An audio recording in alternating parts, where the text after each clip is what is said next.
Sail, beautiful, beautiful people. Hello everyone. So I'm in rural Bretagne. I can't remember that little bit of earlier. I was awoken with a crescent of the moon that was so bright it was shining moonlight. Now I've got sunlight. Let the sun shine in. It's so weird. I've got no singing voice today. So I'm picking up the deck that requires singing. Because that's what you do. You find a way. So, just at the beginning, I'm just going to say, at the moment, I have to go somewhere in order to upload videos. So I'm kind of booking a space and time there today. So I'm trying to get a few videos done, but I won't have time to edit them. So you'll just have to see them in their rawest form. No showing off. So, let's just see, what's the message? Oh, that was a glider. That one had really silky energy. What is it? Oh, it's this moon in Pisces. It's this pineal gland tuner. Look, it's also where the eclipse was. This lunar eclipse. So let me think. 17th September, October, November, December. I would say that just about as we hit the December solstice, it's the peak energy of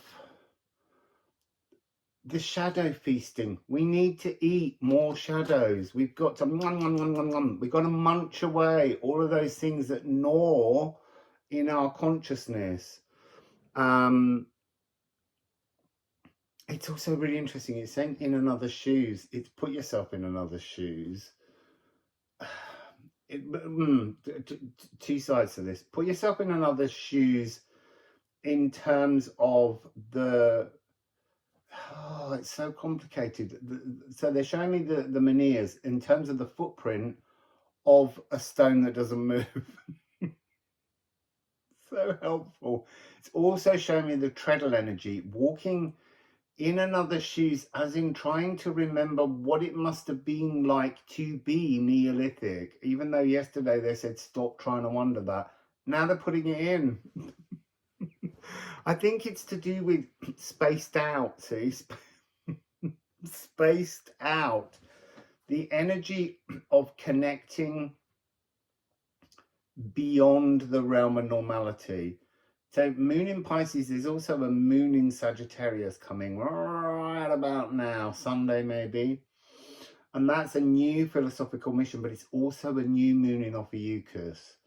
So there's something incoming. Also, we need to hold on and remember that moon in Pisces, Pisces is about to become the North Node or destiny.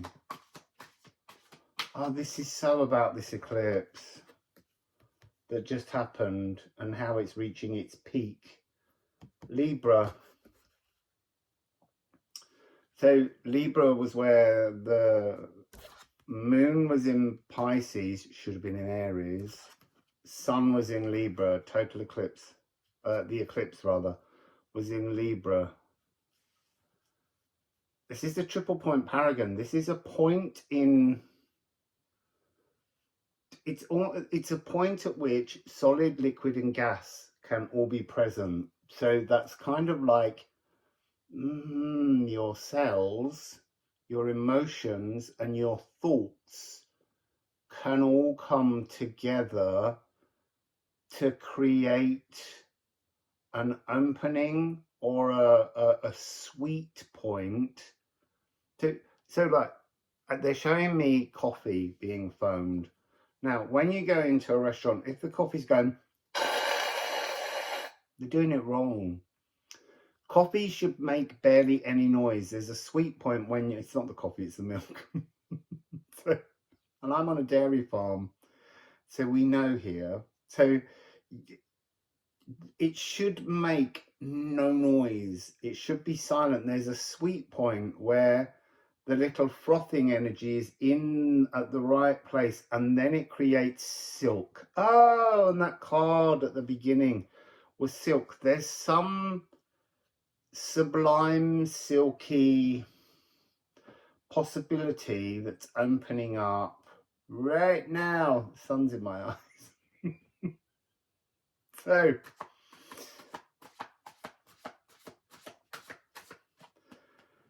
Ardent Arouser, the saxophone trio, this triple point paragon moment happening right here, right now, right here, right now.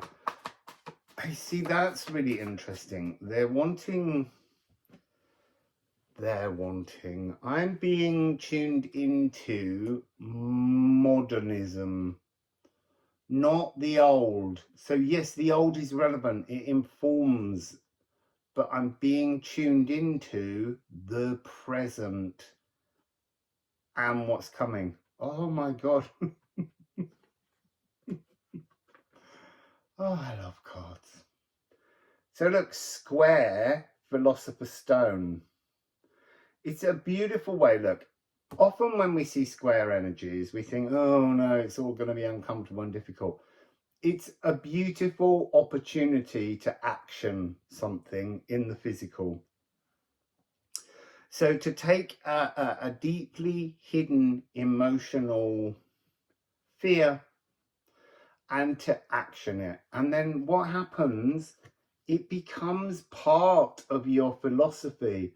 It's still there, but look, it's been reduced. And it now sits inside between two circles and a triangle. It's part of us to go through this feeling. I'm putting my fingers over the numbers, sorry. So we have here, I can't see that one, is it 5977? Oh, look, hang on a minute, people. There's some kind of jackpot energy. 3 sevens. Cycle of keys. There's a key change. Triad. Right, let me give you this triad. I don't want to sing. You're making me sing. So,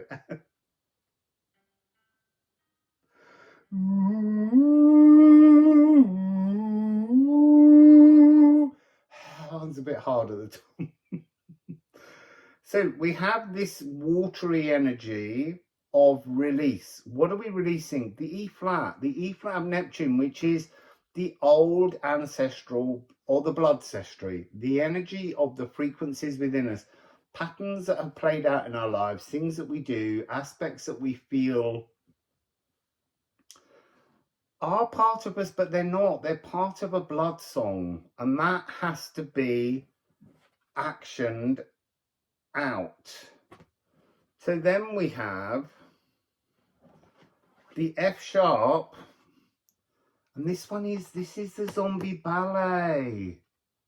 Trapped in the zombie ballet, primed to explode, almost like you're being told, you bottle it up, bottle it up, bottle it up, let the cork out, let the genie out the bottle, because there's something wonderful that can emerge, almost like the tip of the bottle. So there's the bottle and there's the cork, and then there's the triple point paragon, which is your spiritual, emotional thoughts, and they need to come out through that point at the top of the bottle. It's about untangling threads. Tension is here to stimulate action, and the tension will increase if you don't action the transformation. So we have F sharp, and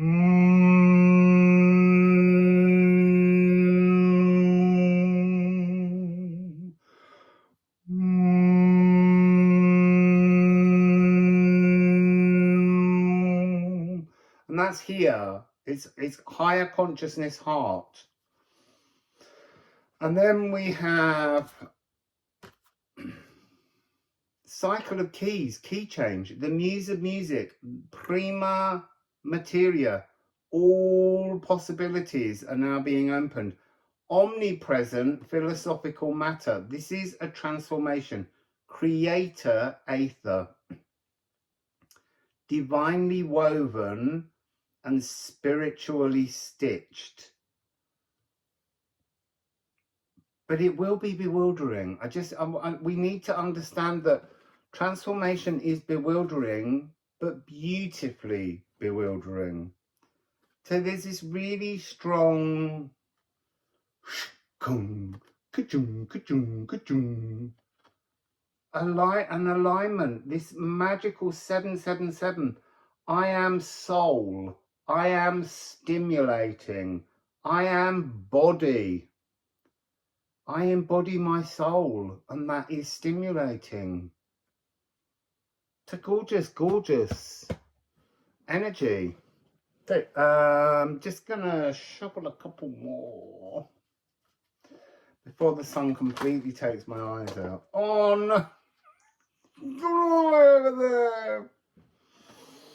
Let me just sneak out of shot. Oh my goodness, people. Ka-choom, ka-choom, ka-choom. So 777, 347. It's 4 sevens. It's 7777. Eased emotional justice. So this is still the F sharp of Venus, but it's also A of the moon.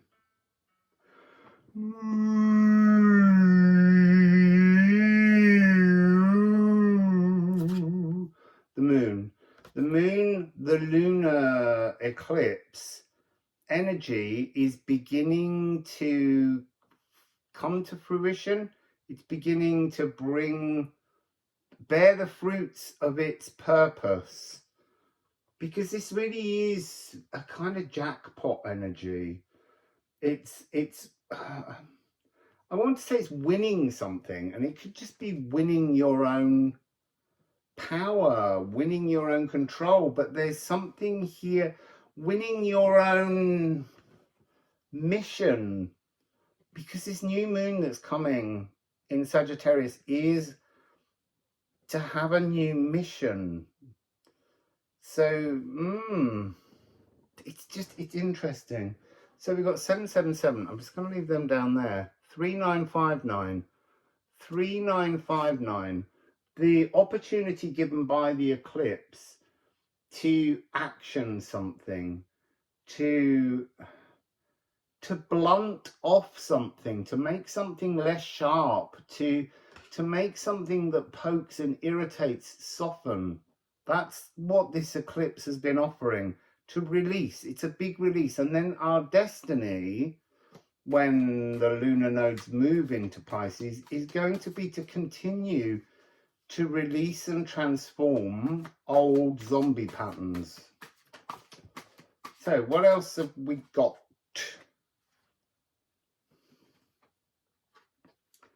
See, that's fascinating. It's 4647.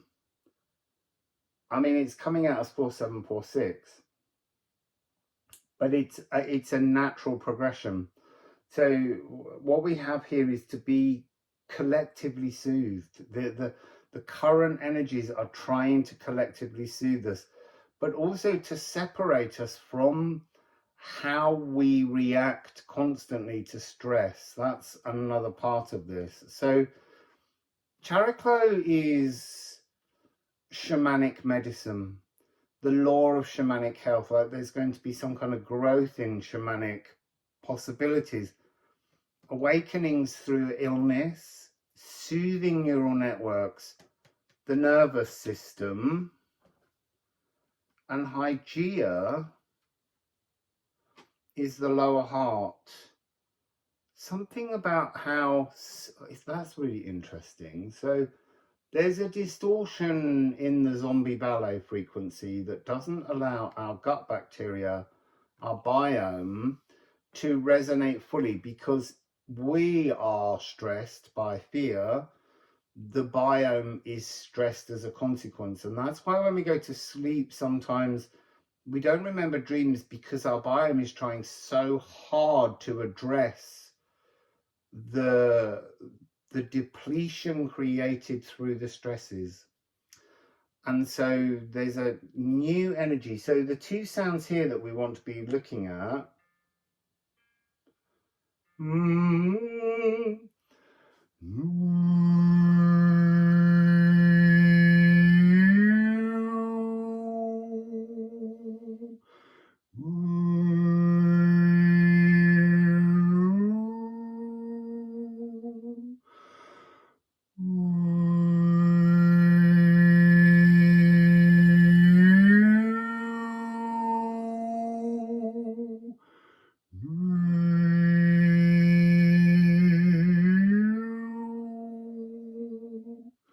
It's really, that is a really soft, soothing,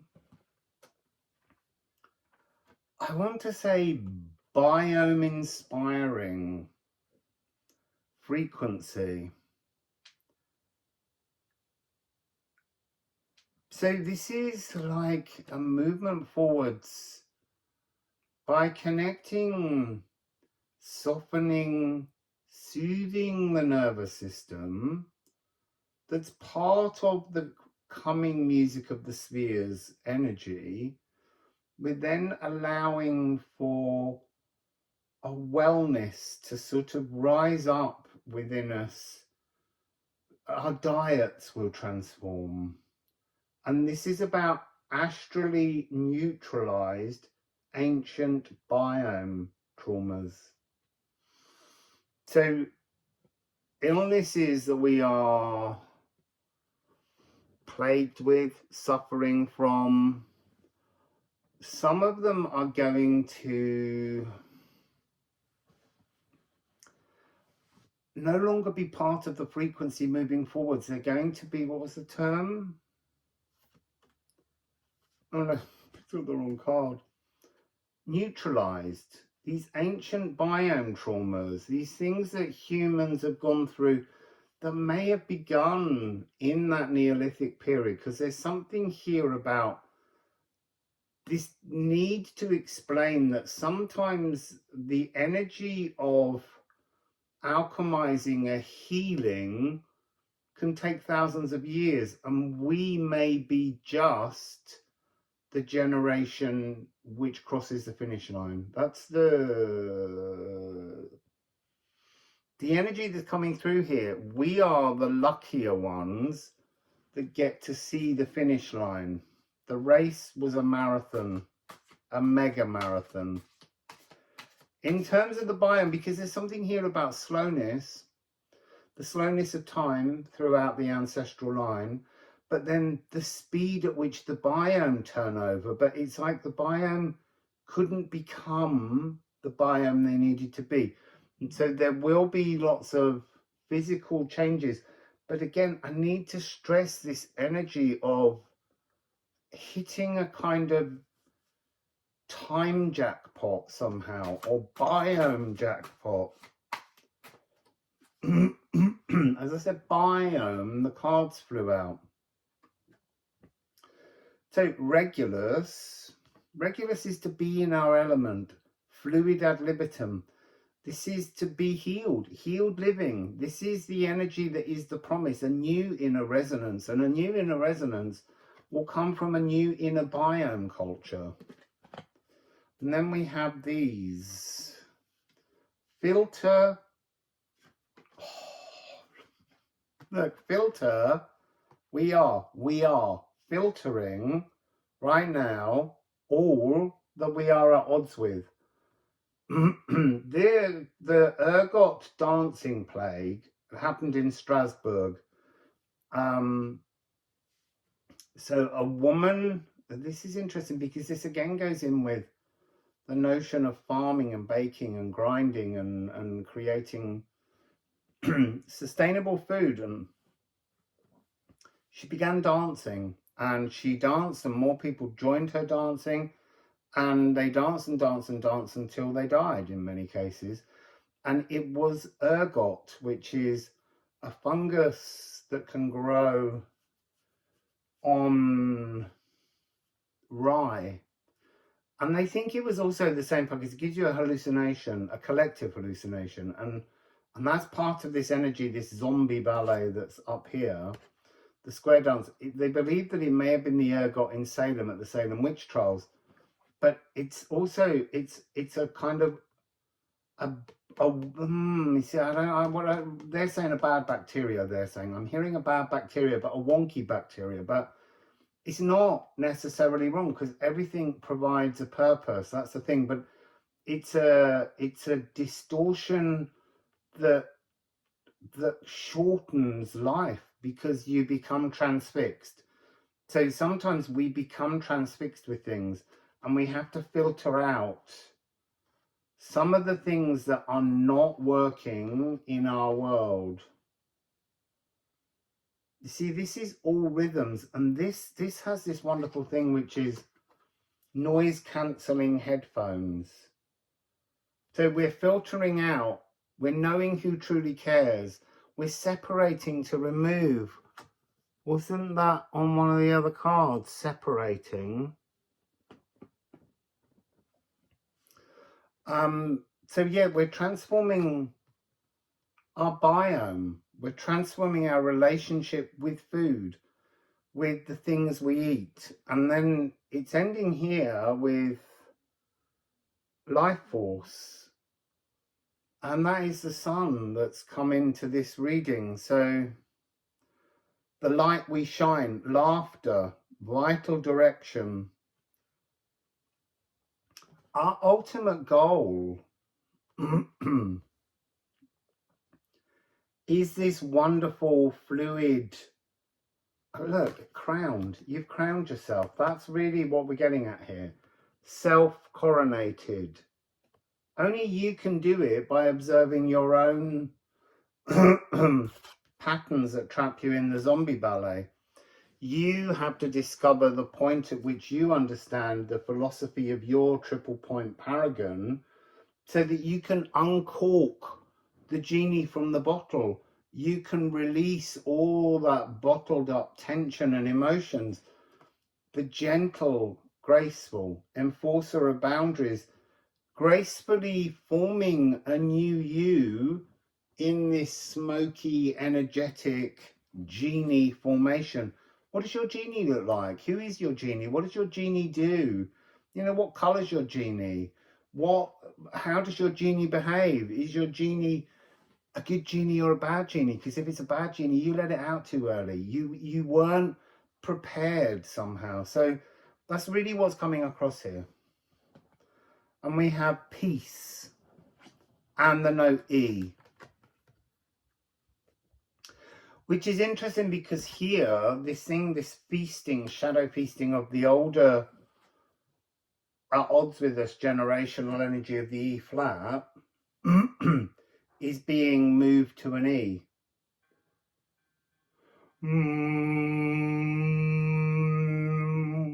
I don't think I can go up an octave. I'll give it a go though.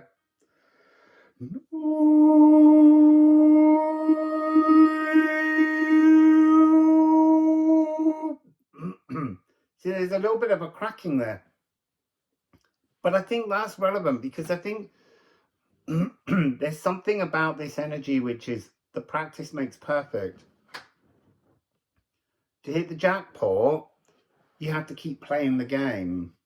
So keep doing it until you feel confident enough to self-coronate, and then you will be in a new energy. You can wear your crown with a little bit of a cockadoo, a cocked hat.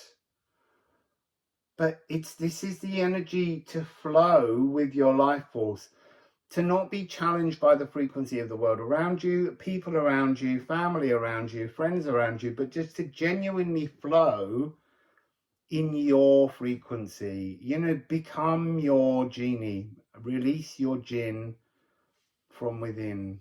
So, wassail!